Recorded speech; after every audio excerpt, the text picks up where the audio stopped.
News in the capital region never stops. 2024 was a year filled with major accomplishments, dramatic weather patterns, and traumatic crime events. I'm counting down the top 10 news stories of the year. Number 10, when neighbors in the Whispering Springs development in Denham Springs were notified builder D.R. Horton was raising HOA fees to $700 a month, a $400 increase. When we bought our house, we were told that our HOA fees would not go up and only that new homes, they would get the higher fee. So went from $300 to $400 this year. They only gave us like 4 days of notice to telling us that. Number 9, the hard freeze to start the year.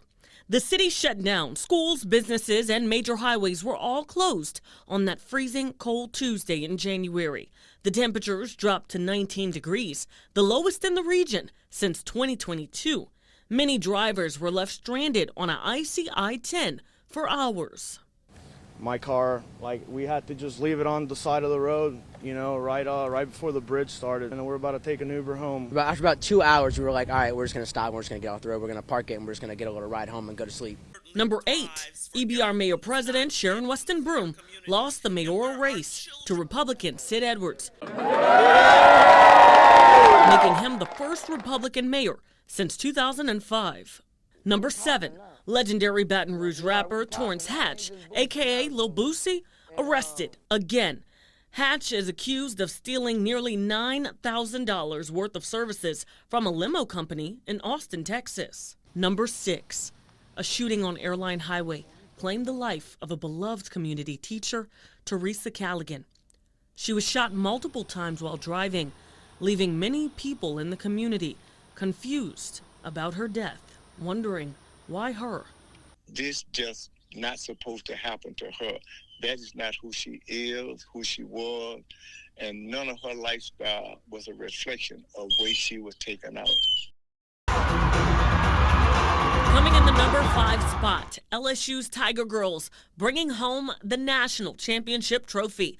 The university's team placed first nationally with their routine to Michael Jackson's Smooth Criminal. The choreography went viral on multiple platforms, TikTok, Facebook, and Instagram. Number 4, the tragic death of Southern University student Stephen Harris. Harris was reported missing several days before his body was found in Mississippi. The mother of his child, Aaliyah Martin, along with 2 other suspects, were charged with first-degree murder. According to Stephen's mom, his pride and joy was his son. And he was like, I'm determined to be in my child's life.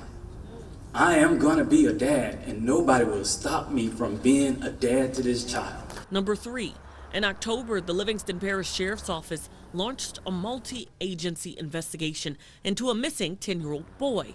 More than a day later, he was found alive, hiding underneath his house. His aunt says he was upset after she took his PlayStation. Number 2, moving over to Tangipahoa Parish, where tragedy struck the Loranger community. Callie Burnett and her 3-year-old daughter, Erin, were murdered in June. Callie's body was found in her home by her father. Her 2 daughters, Erin and Jaylee, were kidnapped and taken to Mississippi, where Erin was murdered and Jaylee was found alive but injured. The 2 suspects, Daniel Callahan and Victoria Cox, face charges in Louisiana and Mississippi. Number 1, Hurricane Francine. The Category 2 storm made landfall in Terrebonne Parish, about 30 miles south of Morgan City. Maximum sustained winds reached 100 miles per hour with a storm surge of up to 10 feet. Thank you for watching WBRZ's Top 10 Stories of the Year. Reporting in the studio, Mia Monet, WBRZ News 2.